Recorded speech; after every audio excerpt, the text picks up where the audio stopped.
Hello, I'm in snowing Memmingen. Behind me is the town hall here in Memmingen, the city hall, the historic one, the Renaissance city hall, and well, I hope this is the last winter day of this year and this winter season. And well, maybe you are here in that region because you arrive or you depart from Memmingen Airport, which I will also show you in the video. Maybe it's up here.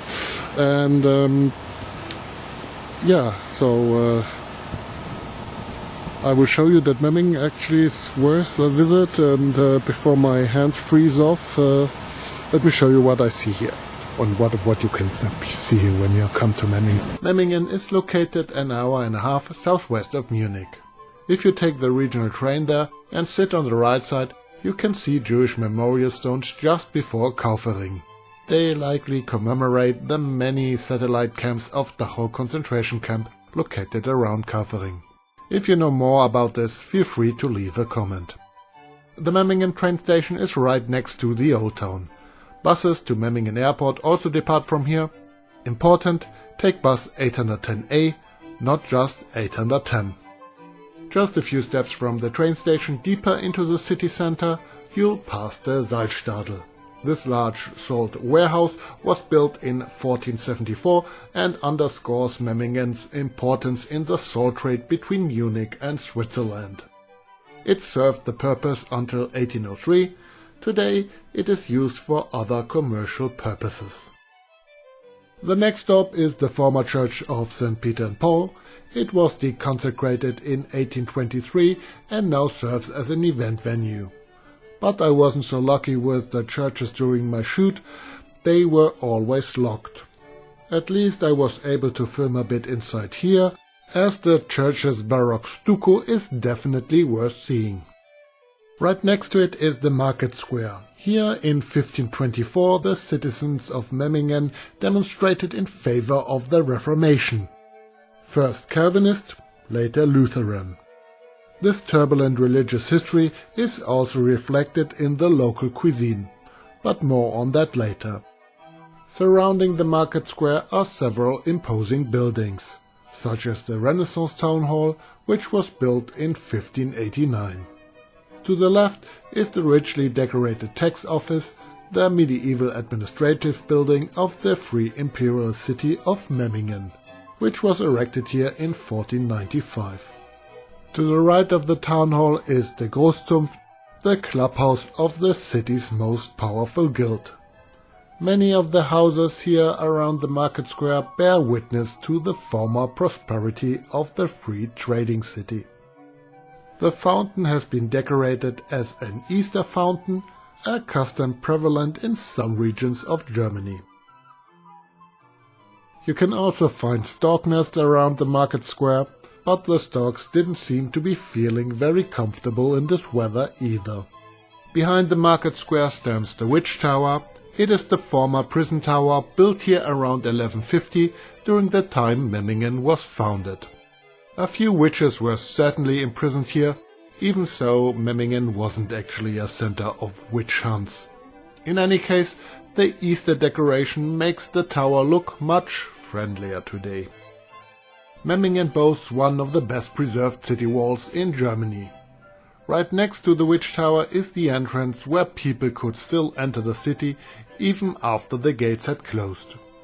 Thanks to its fortifications, the city was long considered impregnable, allowing Memmingen to maintain its status as a free city for a long time. It was Napoleon who finally put an end to its independence. Even today, the city wall remains a defining feature of its cityscape. The Stadtbach runs right behind the entrance. It flows through the entire city of Memmingen. This man-made canal was once used to power mills. Today it cools the city down in the summer and adds significantly to its charm. Memmingen's oldest church is St. Martin's.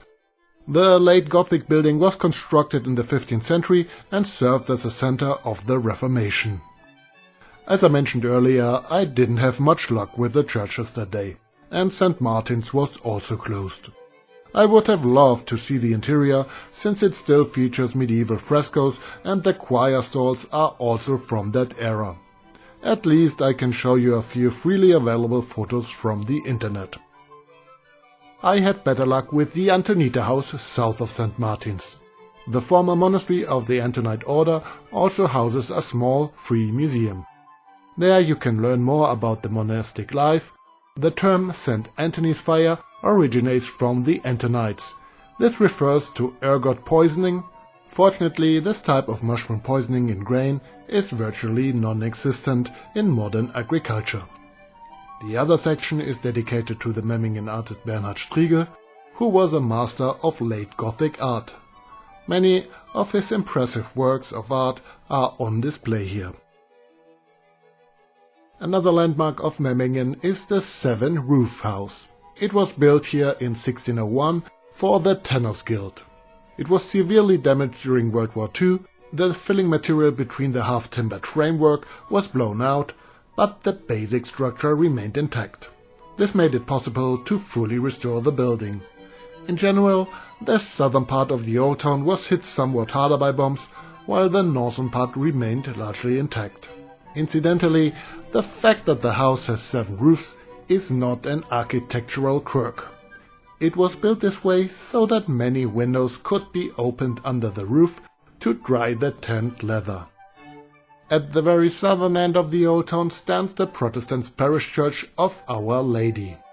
It is likely the oldest simultaneum in present-day Bavaria, meaning that both Catholics and Protestants held services here from 1530 to 1806. Inside, one can again see impressive frescoes from the 15th century. I didn't though, because the church was also closed. In front of the church stands a unicorn. In the city of Memmingen there are many unicorns on building facades, and since unicorns are super trendy right now, that's another reason to visit Memmingen. After the tour I got really hungry, so I went to Weber am Bach to eat the real Swabian specialty, Maultaschen. Maultaschen are basically German ravioli. In Memmingen there's a distinction between Protestant and Catholic Maultaschen. Originally in Protestant Memmingen, Maultaschen with vegetable fillings were the norm. But in 1803 the Free Imperial City of Memmingen was incorporated into Bavaria. The Catholic Bavarians who moved there afterwards brought the meat-filled Maultaschen with them. That's why there's a distinction between the Protestant vegetarian Maultaschen and the meat-filled Catholic Maultaschen.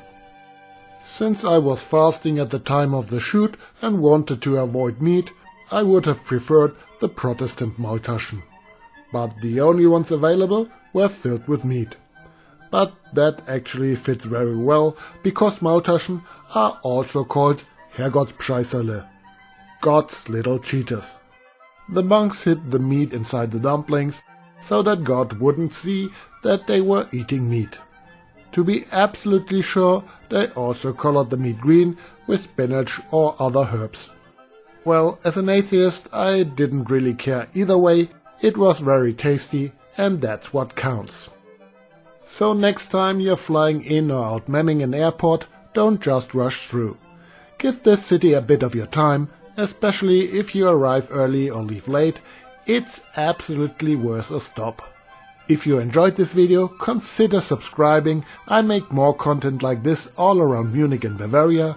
And if you want to explore Munich beyond YouTube, you can also join me on a guided tour. I'd be happy to meet you there. Here's my email address and homepage for that. See you in the next video, Philip.